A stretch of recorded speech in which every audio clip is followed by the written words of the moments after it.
So generally when new brands come to us, they are not profitable. They might be seeing a good return on ad spend, but they don't have money in the bank. It's as simple as that. So there is a big cash flow issue. And what we always tell everyone is cash is king, queen, whatever, even today. You need to have dollars in your bank. So we will look at their return on ad spend, their OPEX, their marketing costs, their cost of goods, etc., etc. And then we say, all right, if you were to improve these things or cut down these costs, that's where you might just suddenly see that you're starting to get more cash flow in your business. And we work with sometimes accountants, fractional CFOs to help us with the detailing of all of this. Welcome back to Horizons Podcast, where I convince marketing leaders to spill their secrets for the rest of us. Today, I'm sitting down with Veena Gandhi. Veena is the founder and CEO of Digital Street AU, an e-commerce growth agency that has generated over $250 million of revenue for D2C brands by focusing relentlessly on the intersection of creative authenticity, performance marketing, and sustainable profit rather than vanity metrics. Veena, welcome to the show. Thank you so very much for having me, Nathan. So excited about this. My first question is, you started your career at sort of the opposite of a performance agency. You started at Leo Burnett, which is a very brand-focused agency, a very traditional agency for anyone who's not aware. How did your experience at traditional agencies shape your approach to digital marketing? Okay, so I work with agencies like McCann, Burnett, Draft, FCB, to name a few. And the principles of advertising remain the same, right? Digital is just another form of advertising. So even today, if we look at David Ogilvy, I always call him the father of direct selling advertising. If you pick up any book by David Ogilvy or any ad, that's direct response copywriting. And anything that we do for performance marketing is also very much direct response marketing. So that's why also, Nate, what happens is it differentiates my agency from other agencies. We are not some bunch of people who started, some 20-year-olds who one day decided to work on their uncle's ad account from the garage, from the basement, and launched an agency. So that's why the strong principles of advertising, which are basically, I've lived all my career with, are seen in our work in performance marketing as well.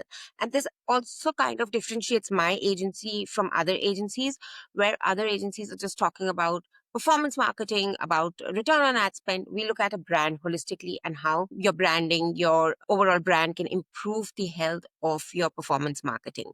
So yeah, and the transition it's just it was a very logical transition for me from traditional to digital, because I see everything as a different platform, because even within digital, there are tons of platforms and each platform has its own needs, but the foundations always remain the same of advertising and marketing. This is something that I've seen across your work, that you have a very holistic approach to the way you market a company, not just trying to make money today, but building that brand that lasts in the long term.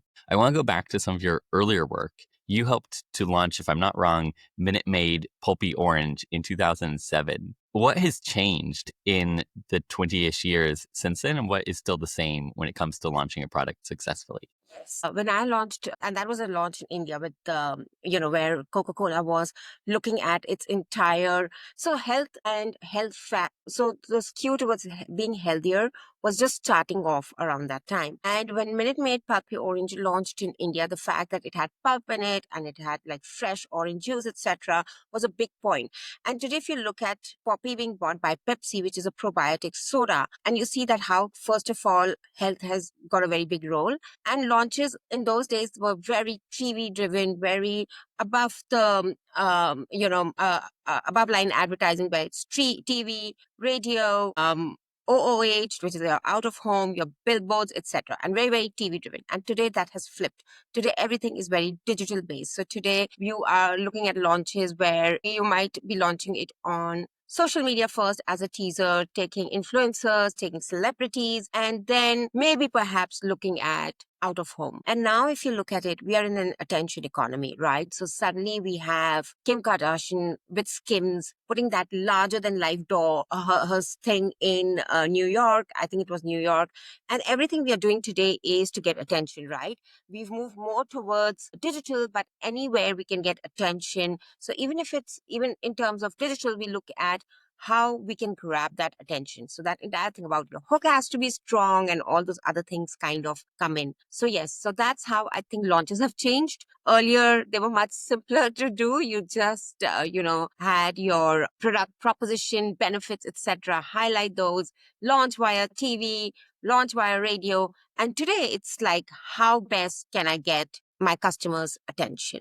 And everything today revolves around getting that attention. So if you were to launch something like that today, would you say digital would be essential even for a physical product that you're selling in a store? So I would say I would look at it very differently now. Obviously, digital will be there and your product tasting, etc., will always be there. All that part is always relevant. Now, the narrative has moved to how can I create a buzz around this product? How can this product get the attention that it deserves? So, how can, if it's relevant to, say, Gen Z, then what is that one thing I need to do with this product to make sure they talk about it? So, if your target audience is not talking about your product, you've lost the battle. Yeah, that makes a lot of sense. And in your podcast, you've mentioned that brands sometimes can overfixate on metrics and on achieving certain KPIs and lose that soul or the authenticity of their marketing. Is this something that you've noticed becoming increasingly common, or has it always been a problem? So I would say it has always been a problem. And right now it has become a larger problem because especially D2C brands. So I'm talking here largely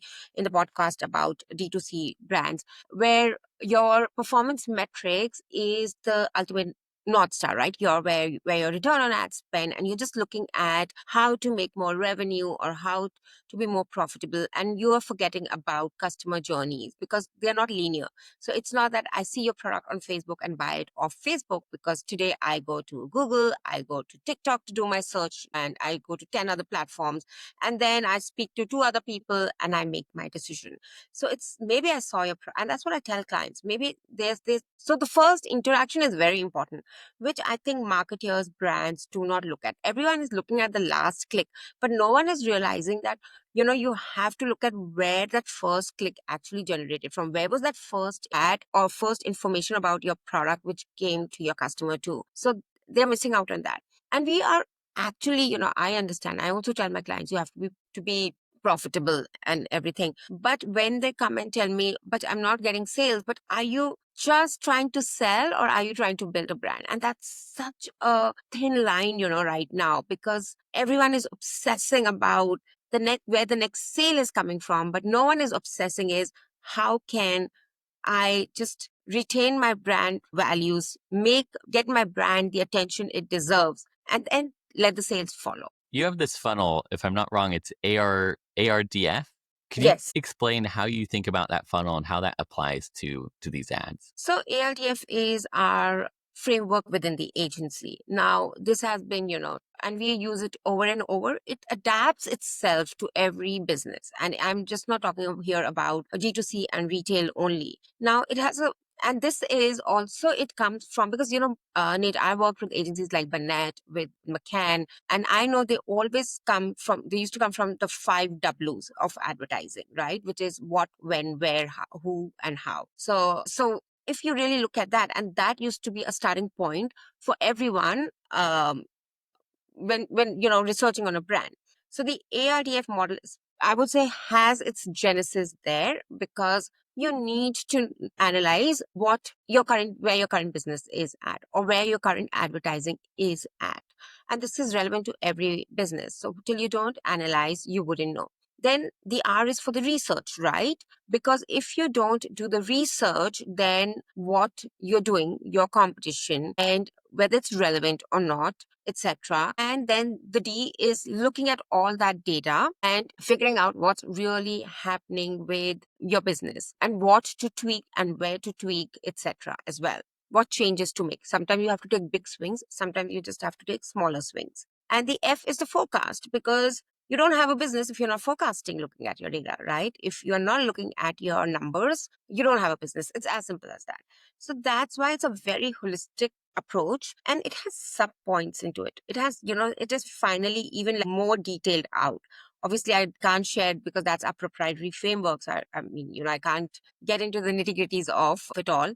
So we talk about what kind of marketing, what kind of retention, what kind of forecasting you need, because there are forecasting and then there is forecasting, which is, where you really deep dive into a brand's profit and loss and go beyond your ROAS. You look at the MER, you look at the contribution margin, you look at the contribution dollars, etc., etc. So it's a very, very detail oriented, holistic approach. Love that. I love that. When you look at the data stage, what are you looking at when a new company, let's say a new client comes into you and they're running some ads already? How do you assess the data to understand what they should be improving? All right. So generally, when new brands come to us, they are not profitable. They might be seeing a good return on ad spend, but they don't have money in the bank. It's as simple as that. So there is a big cash flow issue.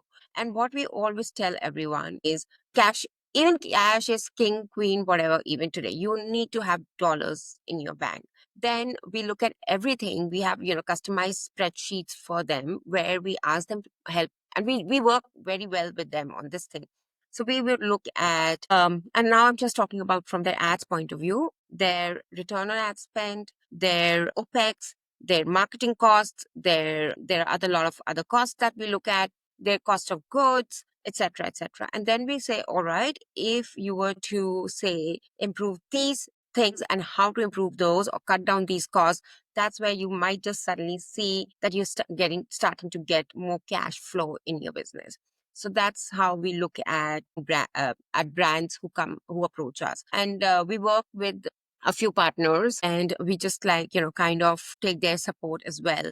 Especially we involve sometimes accountants, CFOs from fractional CFOs to help us with the detailing of all of this. This is fascinating because I feel like people from the outside would look in and think, oh, you're mostly doing creative and you're mostly doing marketing, which is important. But it sounds like a large part of your value is also knowing how to manage cash flow and how to make sure you actually have that money in the bank.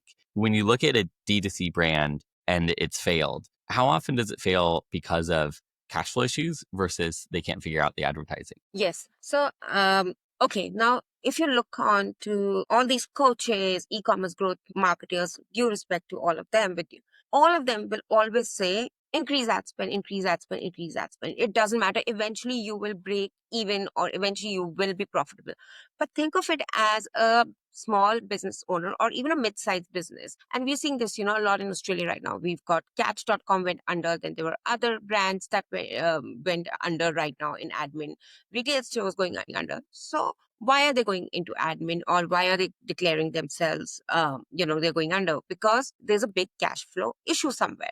And now if you look at specifically at D2C brands and the advice that is on the internet, which kind of infuriates me, is increase your ad spend, increase your ad spend. You will eventually don't be profitable on your first sale. It's the retention strategies that matter. They matter. But when do they matter is when your business has reached a certain threshold. And if you are not managing your cash flow on a daily basis, you're losing out. Trust me, you are really, really losing out on a lot more. So when we look at brands and we know exactly why they're failing, because they are looking at return on ad spend, not looking at new customer return on ad spend. Are you profitable on your first sale? Because if you're not profitable on your first sale, what is that margin which is stopping you? Now, how to make yourself profitable on that first sale? If you've got investors' money, that's a different story because someone else is pumping money into your brand. But if you don't have investors' money, then you're losing out a lot more in terms of your brand. So that's what we really look at. And that's, you take any D2C brand that has gone under, the fact that they don't know the numbers like the back of their hand. When should they break even? When is that when they start? How many customers will make them profitable? What average order? What lifetime value? Those are the brands that always go under. So that's how we look at brands holistically. And to say just increase your ad spend is the worst advice I've seen on the internet. I love that. When you look at the average P&L for a D2C brand, what would be the percentages of like 50% goes to cost of goods, 20% goes to marketing? How do you normally break down their P&L? Okay. typically what we do is we don't go with the traditional numbers. Like, I'll give you an example for one of our brands recently. Now, there are other factors that go into play as well, because they have got more um, manufacturing capabilities now, and they want to increase manufacturing because they've bought new machines, they've hired new staff, so they need to make sure that everyone's time is busy and they get that revenue ASAP. Now, if I were to look at their cost, as long as they are profitable, we work all the metrics backwards with profitability. We do not say, all right, because everyone says you should spend 20% on marketing, you should spend 20% on marketing. No, that to my mind is poor advice. It's dated advice, because we are living in a very, even the economic downturn and the dynamics are changing. Everything is changing. Just work everything backwards. And this comes from because I come from an Indian business family, right? And this comes from very, very Indian business mindset, where it's always profit first and then you do all your calculations backward. It's not about, because some guru wrote in some book that marketing spend should be 20%, cost of goods should be 50%. All that is great advice to be on paper. It sounds amazing. But if you really look at the numbers in real life, it has to make sense to your business, because if your business allows only 10% in marketing, that's it. You don't need to spend 20 just because someone in some book said, if your business allows you 40%, go ahead, do 40%. Yes. Yeah. How do you think about this first sale return on ad spend? This is a really important, but also, to me at least, a somewhat rare concept of saying we're actually going to make back our money on that first sale. Two-part question. How common is this, do you think, in the industry today? And then second piece is, how do you compete with businesses that are willing to spend more? How do you actually get those ad slots? Yeah. So just to answer your first question which is how to be profitable on your new customer first sale. Now, the thing is, a lot of businesses, if you talk to them, they randomly price their products. They would say, all right, I bought it for $100. So just to give you an example, my OPEX is, say, $5, my XYZ is $2. Let me just price and my profit will be $20. They forget marketing costs. They forget discounting, that if I were to sell and discount, they forget to look at competition, because if you're not very different from your competition, so and you're offering the same product, then you better be at par. And especially, like right now, we're seeing this huge surge with Temu coming into Australia and the US and everywhere, and brands competing there as well. And so you have to really look at it holistically. Sorry, you have to really look your numbers properly, and then come to a conclusion of your pricing your product. That's one, because you're not looking at your numbers, you're just looking at it. And sometimes brands come to us and tell us, I want to sell my dress for $400. I say, fantastic. Even if you want to sell your dress for $400, $500, that's fantastic. But what are you really, and this should answer your second question as well as this, but what are you really doing to compete with brands that sell or are known to sell similar price point products? So if I am selling a $400, $500 product on the internet, then I better have my branding right. I better create that buzz around it properly. I get my influencers right. I get to all the right things to be seen as a 400 brand, so that tomorrow when a Shein comes and sells a similar design at $20, I don't, I don't end up being seen as, being replaced by Shein, because my product quality is better. I'm giving you a brand by the end of the day. And that's a big challenge for brands, because they would, invest hundreds and thousands in getting that website right, but they would not know how to market that product properly, how to, get that branding right. Clients will come to me, oh, I've spent like, 50K on my website, but I can't spend $5,000 influencer marketing. We don't have the budget. So I tell them, a website just sitting there and not being seen by the right people is doing nothing for your business. You might as well have got a website built in half the price, and it is doable, rather than just being aiming for whatever and not getting your website done properly. So that's a big challenge for most of the brands. And now, to answer the second part of your question, again, which is, how do smaller brands compete with bigger brands with bigger pockets? That is, again, every brand can do it. You have to get very clearly on your branding, which is about brand marketing. It's not just about performance marketing. Just don't try to make that sale. It's about what buzz are you creating about around your brand. Even smaller brands, we would have never thought a poppy being bought by Pepsi for billions, right? It till they didn't buy it, they didn't, because they had a unique proposition. It's, the entire product offering is different, and they failed, and then they rebranded. They were called Mother, and then they became Poppy. So they did all the right things, and eventually they got sold, right? So similarly, smaller brands need to make sure that they're doing all the right things, in the sense that they need to create that buzz. They need to be in the attention economy, and it's very much doable with a lot of strategies right now. You can do, you can embrace to get that attention. It's just about building a brand, creating that buzz around your brand. And it's not easy. It takes a lot of time and hard work, effort, but it can be done. So there's this very nice example from a swimwear company called Triangle. I think it's an Australian brand only. So they didn't have the budget to reach out to Kendall Jenner. Yeah. And what they did was they sent, so it's a swimwear brand. So they sent the product to all of Kendall's friends. And when they were wearing it, and Kendall felt left out, and she sent an email to them saying that I need this product. And then you get Kendall Jenner to advertise for your product for free. And this is called building a brand. This is called getting the attention. So and they're not like a big brand who've had like millions to spend on their advertising. That is amazing. I love the scrappiness of saying, okay, we'll just figure this out. I also find it really fascinating in your approach that it's very holistic. You're not just approaching marketing as a separate function, but you're approaching marketing within the context of the P&L and how do you build a sustainable direct to consumer brand. I want to zoom in on the first part of that funnel. So the ad stage. You've mentioned before that the job of an ad is to get a click to the landing page. And yet, many marketers obsess over the direct conversion rate of the ad when actually a lot of that is the responsibility of the landing page. How do you think about what is the role of the landing page versus what is the role of the ad? Okay. So again, I would say look at everything holistically. And sometimes when, we have these quotes, they're taken just in that context. So I would just like to also clarify everything here. And so what happens is, again, the ad, when you look at an ad, it is doing its job of what's its job.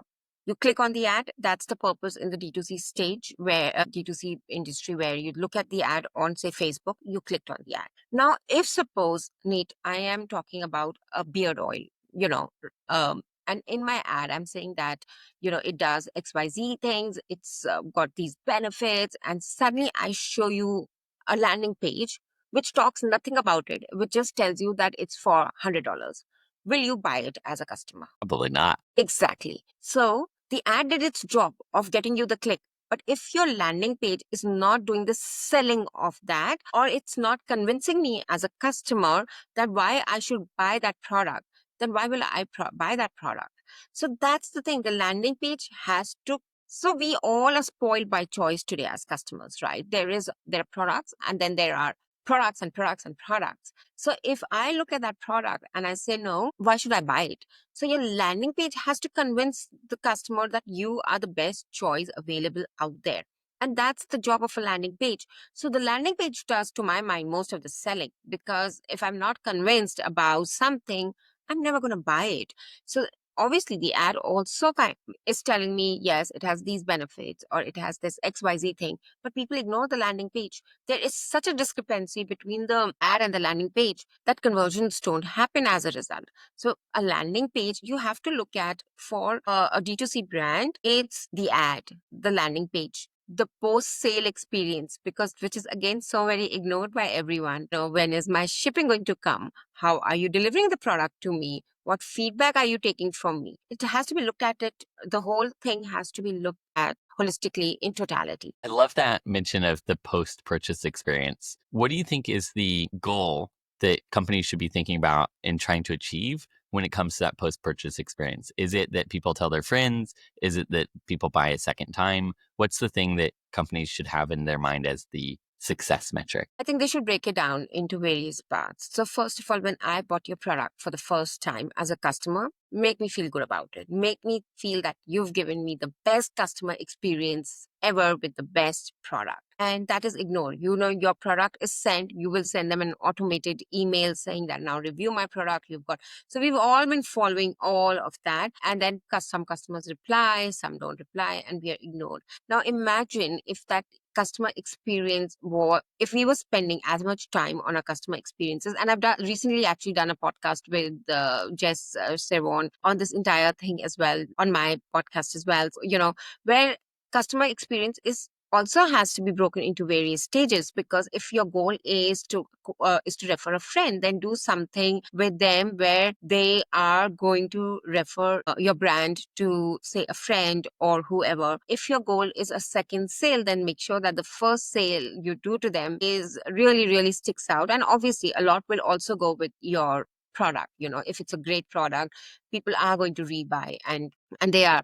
So you always have to see whether and it's just not about answering the customer queries. Or that's a basic. If I'm buying something from you and I have a query, you better answer me ASAP, rather than me following up 10 times and you just saying, okay, now I'll answer them, kind of a thing. So that entire customer experience is also a journey, and that also has to be broken into various stages. So we can't say that just because they've bought the product now and they will buy from me again, give them a reason to come back again and again. I love that. And the interview you did with Jess was fascinating. People should definitely give that a listen. Jess was one of the people behind the Feastables bar launch, for anyone who's listening and not familiar. And they did such a fascinatingly good job of exactly what you're describing, of how do you integrate the product, the design of the product, every single stage of the journey to treat it as an experience, really, rather than just a sale. Yes, 100%. And I think that's so very important. I'm digressing here a bit, but I think one country that does it very well is Dubai, because I've lived in that country and I worked there as well. And I visit that country almost every year. Every time you go, they just up the the tourist experience, even though it's become very crowded, but they outshine themselves every time.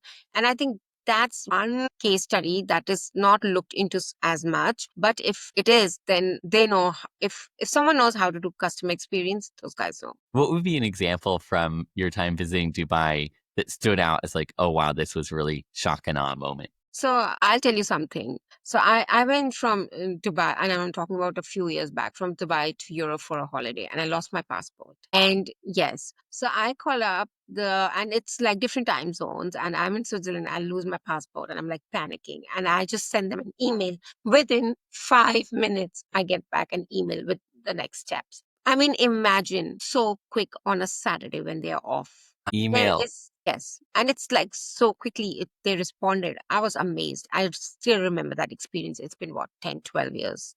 Yes. Oh, I love that. And it is sometimes those so-called little things. It's not like they sent you a helicopter to bring you straight from Switzerland to Dubai. It's just responding on an email, but doing that Exactly. in an I wish unexpectedly they had fast got time. me on a helicopter from Switzerland to Dubai. Wow. Maybe that's the next I year. know, but I Next don't year want as to they lose my step it up. passport again. What a hassle.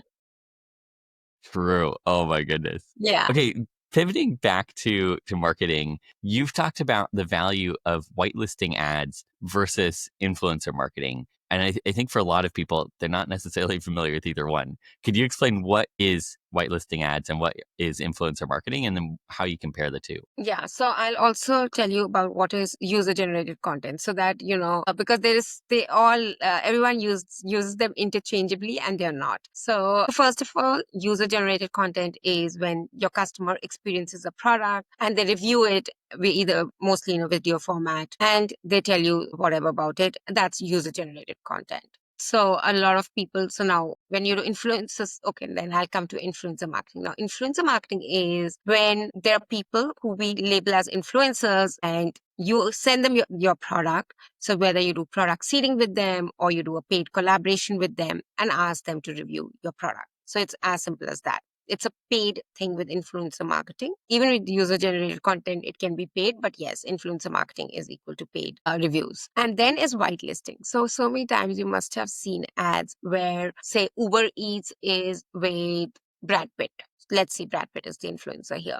So that is a whitelisted ad where you're running the ad from the influencer's handle. So when it says Uber Eats is with Brad Pitt, it's whitelisting ad. What it typically does is it just elevates the credibility of the brand. It feels more authentic. You feel, oh wow, if this person is talking about this brand, or if this influencer rather is talking about this brand, it would be good.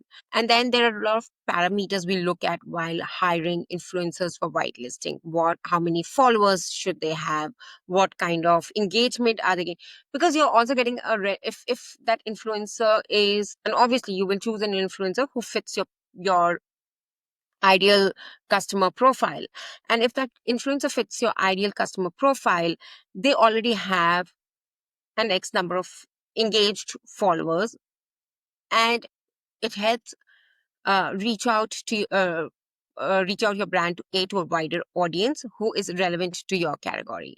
So that's another very big advantage apart from building credibility and bigger reach. So what we've seen typically with whitelisting ads, when done with the right influencers, it really helps bring down your cost per acquisition. I love that. So basically, it is still doing influencer marketing, but also putting spend behind those influencer assets rather than from your own corporate channels. Yes. So what you're doing is when you do influencer marketing, you generally just run it from your own handle, right? You would just run it from your own Facebook or page or Instagram handle. When you do influencer marketing, it's a branded partnership, right? It's collaboration. So you are saying Uber Eats is with Brad Pitt.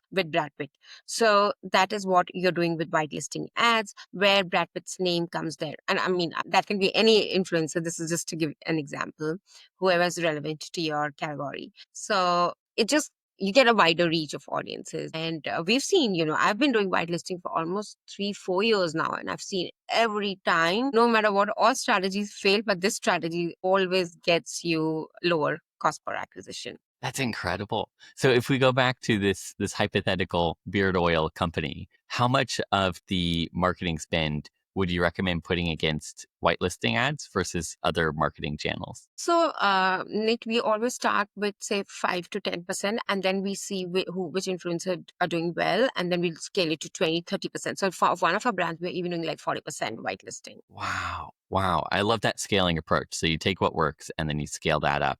Over what time period? Would this be like you give it a few days to see if it works, or you give it like 2 hours to see if it works? No, so we do it with multiple influencers. We don't do it just with one, we do it with multiple. So some stick, others don't. And the ones that stick, we start scaling them. And then we keep adding more and more influencers to the list as well. So it's an ongoing process. It's not that you do it once and you forget about it. So it's like month on month, we keep on adding more influencers to the mix. And if we find a really good influencer who's working well for our beard oil company, how long do we think that influencer would keep working?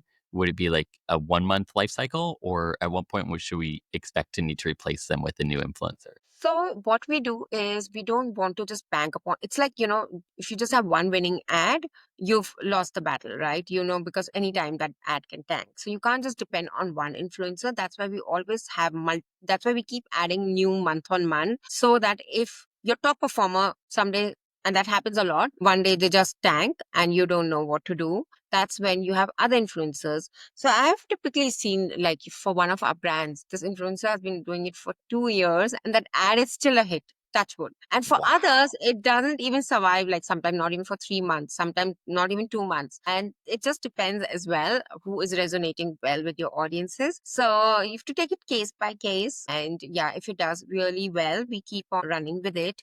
And we also keep on adding to the mix. And speaking of creative testing, you've talked about the idea of one new concept per week, three variations per concept. How did you arrive at this framework? Okay, so what was happening is we see testing a lot again on internet. Test 100 creative, test 200 creative.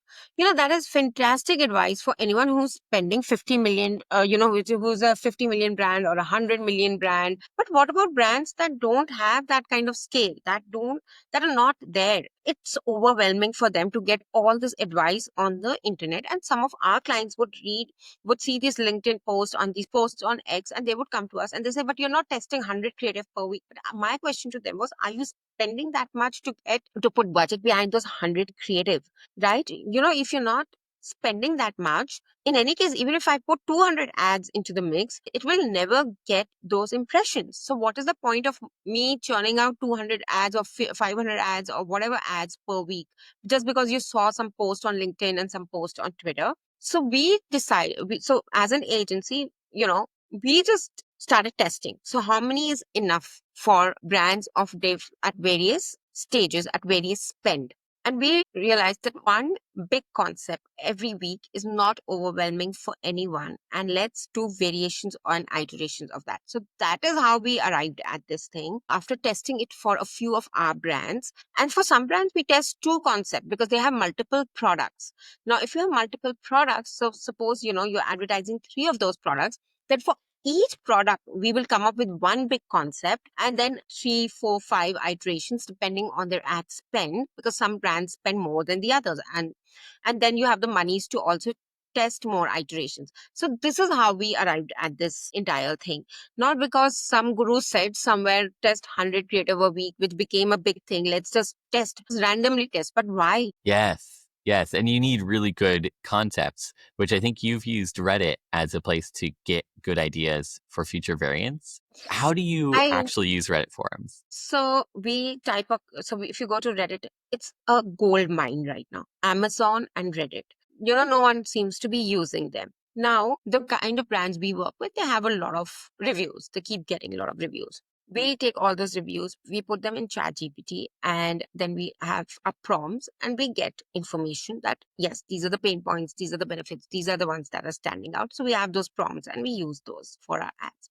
Now, if you look at Reddit forums, if you just type on anything, so suppose I type about, say, vitamin C serum skincare, right? And if you do it, what are my biggest benefits of vitamin C? So that's very basic, basically. Or which is the best vitamin C serum and why? You will see a plethora of answers. And you'll be like, really, I never thought of this thing, that this can also be a reason for people not to buy the product. And which can be a category truth, or which can maybe, if you're lucky, that big a brand, then it can be your product truth as well. So sometimes you have to kind of address category truths in your ads, right? So that's how we use Reddit. We just look at everything, what kind of reviews are getting, ask a lot of, if you put type a lot of questions, Reddit really gives you a lot of answers as well. And brands don't use it. This is like a basic research tool, which I think everyone can, and it's free. I mean, you spend so much on paid tools, etc. This is a free tool. And let's say we're planning for the next week's one new creative test and 3 variants. How would we go from like, oh, there's a bunch of information on vitamin C on Reddit to here's the new variant that we're going to test? How do you come up with those creative ideas? Okay, so what we do is, again, I love spreadsheets. You must have realized that by now. So what we do for everything that we get, we keep writing those comments, etc., on our spreadsheet. We keep adding on to it. Smart. Yeah, and it kind of takes a lot of the overwhelm from everyone. And then you see, all right, so suppose this week I've done about glowing skin or oxidization or whatever. Now, what are the other things that we can test out, which people are talking about, and which is also true to the brand, to the product that we're advertising, because some products might not have those ingredients but have something else with vitamin C. So we take everything into account, and that's how we come up with different iterations. So it's not that just, it's not on the fly that, oh, I'm thinking, what should I do? Because everything is there. So we use Reddit, we use the customer reviews that we get for our own brands, then we use Amazon. If you go to Amazon products, they have so many reviews. People are, if you just type even any product you type on Amazon, and you'll see kind of reviews those products are getting. You can take a lot of inspiration from them as well. I love that. I'd love to pivot to some of the examples you've posted about on LinkedIn, which, by the way, your LinkedIn is an absolute treasure trove. It's been a lot of fun prepping for this interview. Thank you You so much. mentioned a particular Australian jewelry brand that you helped to expand to the US market. What were the key adaptations that you found were essential or necessary in order to crack a brand new market? Okay, so for now, we have to realize that anything that works in Australia typically works in the US, or anything there in US, kind of, it's a presumption that it will take off if you do some things right. And the biggest one is the seasons. No one does the seasons bit. If you look at so many times, I get brand ads from, say, brands like Mango, Zara, and they're still talking about, now I'm in autumn, I'm in Australia, I'm in autumn, and US is in spring. So sometimes brands like Mango will show me, their spring collection, and I'm like, Oh no. I'm in autumn, show me autumn collection. And it starts from that localization. It's as simple as that. And it's so very ignored. So for this jewelry brand, again, what we did was very simple things we did. First of all, they already had an Amazon Australia presence. We moved them to Amazon US as well, because if you're getting sales there, then Smart. whatever, and for the D2C brand, whatever ads that work for us in Australia, we took those ads, we tweaked them, and we changed the spellings. Like in Australia, we call color COLOUR, but in Amazon, US, it's with COLOR. It's a basic thing. It's a very basic thing, but people ignore it. And we took our winning ads, we tweaked them. We took influencers from US. We didn't use the Australian influencers. So many times what happens is you'll find the accent is hugely different, and that can be a turn off for some people. So if you are really starting off, that's my number one thing, is just use influencers who are in the US. And so we used US influencers. We took our winning assets, we tweaked them according to the US market, and that's it. And we started small, and then we started scaling up the brand. I love how even between two markets that are, to your point, somewhat similar, there's a lot of localization that's needed, and seasonality and accents and spelling, that shows how critical localization is if you're trying to adapt to a new market. There was another example that was also really interesting to me because you ran some fairly specific ad targeting for it. It was Spicecraft, that you helped them to transition from, I believe, a purely online presence to a retail presence. And you mentioned postal code targeting. How did you approach this retail growth for Spicecraft? So Spicecraft is basically, I'll tell you, they are into retail in any case. Now for them, the task was to get footfall into retail, because they want to sell off retail as well. And they are in some 400 locations, or they're in some X number of locations. So we just made sure that when they are on promotion, or when people are within the supermarket, we do postal coding, we do what we call geo targeting, geolocation targeting, and we target those people. That's it. That's the only big thing we did for them, and it converted. I love that. Do people realize that this is a possible thing that they can do, or is this often like something people don't even think about or realize is feasible? They don't think about it. So and the thing is, we don't look into the basics. We don't look into the simplest things that can work for us. Everyone loves to complicate things. Everyone wants things that maybe if I complicated something, it'll work better for me. But the thing is, simpler things work far better because they've gone through that complexity. Maybe I'm wrong, but for me, I think we also always should evaluate what's the easiest way to crack into that market, rather than trying to do a gazillion other things to crack. I love that. I feel like, especially for people probably like you and I who are excited about our work and we're driven to do successful things in our job, it's very tempting to look for the more complicated route because it feels like, oh, this is complicated, it must be better. But actually, to your point, very often it is just getting those basics right that gives you 80% of the value. And that is really where you get more ROI. Going back to what we were talking about earlier in the conversation on whitelisting ads, there's another company you mentioned called BeautyStat, where you reduce the costs of customer acquisition by 22% through whitelisting ads. And my question on this is, at what point should a company start thinking about whitelisting ads? Is that something that day one, or is that more like once you reach $1 million in annual revenue, then you should consider it? Day one, I think, it is something which if you're running ads, look at whitelisting. Don't wait for too long, especially newer brands. For them, it's going to be even better because they will get newer customers into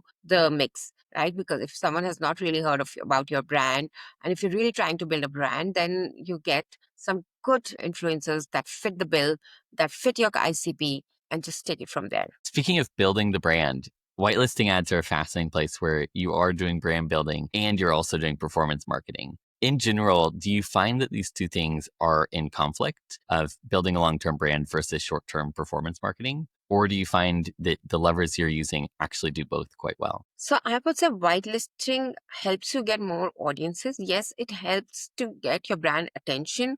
There are a lot of other factors that go into building a brand rather than just whitelisting ads. That's just like a very small, I would say that's just like a speck in the ocean or whatever it's called. It's not, obviously you need to do whitelisting so that you can reach wider audiences. It builds credibility. It builds authenticity. And as far as building a brand is concerned, there are so many other factors. You just can't just say, if I do only this one thing, I can build a brand. No, you have to do like two main things to build a brand. And so PR activities are so very ignored to build a brand. And I don't know why brands are just like, they don't do it enough because they don't see a direct return on the spend. But if PR activities done correctly, they really go a long way. So there are a lot of things that a brand needs to do. Building in public is such a big one right now of building a brand for building a brand. Again, on the podcast, I interviewed this founder of Bhumi Organic, Dushyant, and he's building in public and he's doing founders content. And for someone who is bootstrapping, I think that's one of the best strategies to build a brand is to build in public and to use founders story. Again, you don't have to spend millions on that. You don't have to spend too much. You can just start. But again, we don't see too many brands doing that either. That's an interesting, at least from my perspective, fairly recent phenomenon, this founder-led marketing of building in public, posting things that previously would have been kept more internal. Do you think that is a sustainable marketing practice, or is it maybe sometimes distracting founders from other places where their attention is more needed? So if you've started a business, what else can take your priority, right? I mean, I'm not talking about family or anything in the business, right? The growth, business growth. So if that is your big goal is business growth, then I don't think doing founders content will be distracting you. Yes, it's time consuming, but so is fretting over not getting that next sale or how to get that next sale is. So better utilize your energies where you'll get the returns from. That is fair. That is fair. You've discussed on LinkedIn that you increased a particular D2C brand. I don't think you named this one because it was such a successful result. You increased their revenue by 1,200% in just 4 months. At what point did you see that this growth was possible? What were the leading indicators, both of like, there is a possibility to really scale this up, and then the leading indicators of, I think we're starting to find the right path to unlocking this growth? Yeah, so I think I can't name the brand maybe because we are in India or something. So that's why I might have not named the brand. And now the thing is, when you look at your metrics, you know right now that this brand is picking up. And that's when you get into conversations with your clients and say, all right, are you ready to spend more? And we are now seeing this upward trajectory. Let's do these XYZ things to start looking at maybe different type of content so sometimes what happens is, Nate, we give our clients recommendations to just not advertise on D2C, go out and do something else as well. Like, if for one of the brands, we told them, you're doing fantastic here, but if you want to tap into a different audience, let's do this outdoor or this other TV or CTV. So something that we are really doing, pushing right now is CTV. So that's another thing which we would recommend to the client. And that's how we really, really see at what stage, what do you need and how quickly it can be done. And at the same time, if it is sustainable for the brand as well. I'd love to go deeper on CTV. And for anyone who's not aware, I believe that means connected TV, which is basically television that's more connected to the internet. How are you seeing that channel perform right now? What makes it the hot channel of the moment? Okay, so we've started testing it for some of our brands. We've always been running there. Now, the thing is, Facebook is getting more and more expensive. Google is getting more and more expensive. And the biggest thing is consumers need more than one touch point. And suddenly when you see an ad from a brand on, say, Instagram, and then when you see it on CTV, builds that entire makes it look bigger than what it might be. So the mindset is also till today is if they're advertising on TV, they are a big brand, so I can trust them more. And that's another thing which helps with CTV. Is this is just like my reading. And also what happens is when we are watching an ad on CTV, you can't skip those ads, right? Because you have to watch it. So your forced consumption is there. You're not just scrolling past it. It's just for a few seconds. They'll show you 2 to 3 ads and then it's gone. And you kind of are watching the ad in that sense. So yes, and if the ad is good, you do the required things, etc. Love that. And it reminds me of an important point in advertising that you want to be everywhere, but you don't need to be everywhere for everyone. You just need to be everywhere for that one person. And to them, it feels like, wow, this beard oil brand is everywhere that I am. They must be something I should consider. How do you handle the attribution challenge? Because when you're looking at multi-touch, that becomes very complicated very quickly. How do you do that?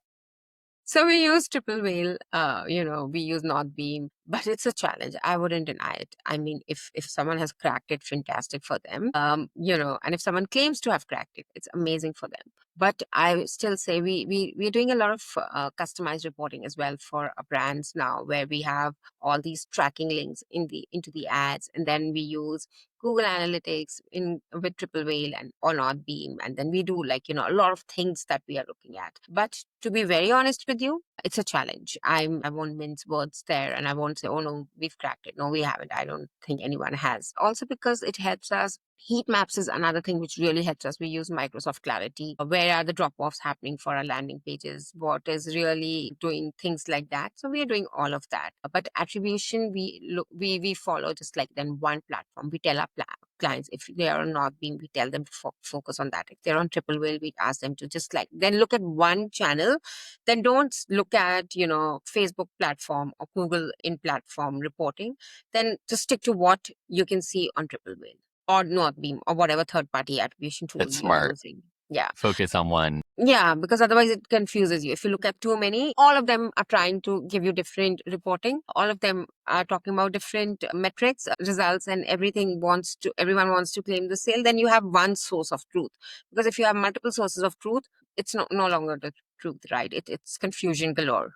Yes, yes. And it's easy to waste a lot of time going deep into many different areas. I love the approach of just keeping it simple and clear. I also love what you mentioned about heat maps because I hear every so often people talk about heat maps, but I don't see heat maps getting nearly enough love for what they can do. How do you actually implement this? Like when you have a landing page, do you look at a heat map only when you first launch a new page, or is this something you look at every week? How do you operationalize it? So when we launch a new landing page, we put Microsoft Clarity is there, or we use only Microsoft Clarity. We don't use any other tools. So I don't know about other tools in all transparency. I haven't used them for a while. And so what we do is we look at them on a weekly basis. And also sometimes what happens is suddenly the sales drop. And you're wondering, oh, I've introduced new ads, but still my sales are not there. And that's when you realize maybe, there is an issue with the landing page and you see why people are bouncing or why, at what point in the landing page are they dropping off and how to tweak it, etc. So yeah, we look at it quite regularly,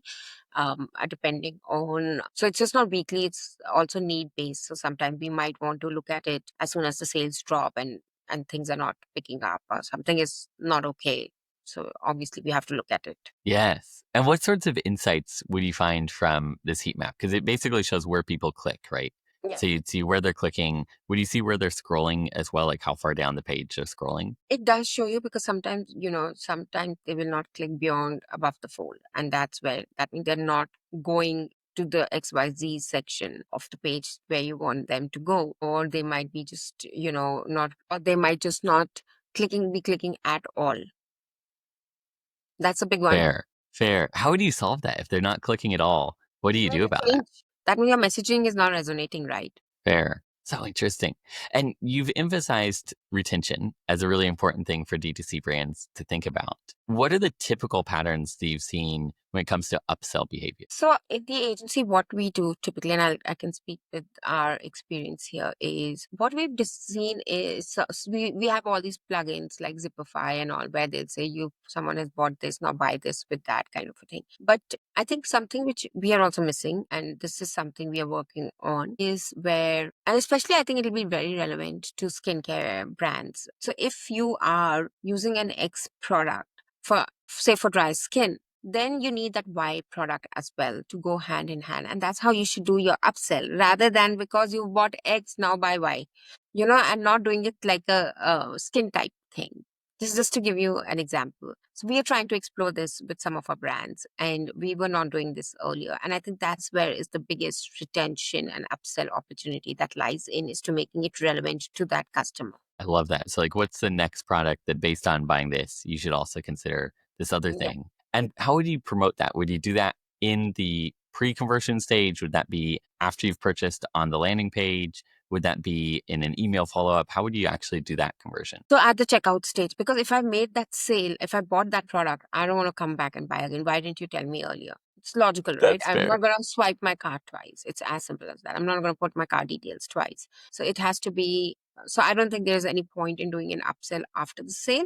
After the sale, thank you is enough. And, see you, or forward this to a friend and get $20 off or whatever off in your next purchase. That's a better strategy rather than doing an upsell in the after the conversion. When I'm at the checkout, that is when I'm making that final decision, is when, okay, let me just, then is where we like to do our upsells. That makes a lot of sense when it's easiest to put into the consumer life cycle. What would be the normal next purchase pattern? Or maybe better put, what would be the ideal next purchase pattern? Do you want customers purchasing once a month, once every 6 months, or does it just vary a lot from brand to brand? Varies a lot from brand to brand. Like, for skincare products, it can be a month or sometimes 3 weeks, depending on what size SKU you buy as well. For, say, a cleaning company that sells, home linen sprays or dishwashers and all, it can be more frequent. So it again depends from brand to brand. Again, what SKU they are choosing. So someone, if they buy a bigger SKU, then it also depends from someone's family size, right? Smaller families might need smaller SKUs, larger families might need more and frequent buying. So it again, I think and that's where a brand needs to know their audience. They need to know their buying pattern as well.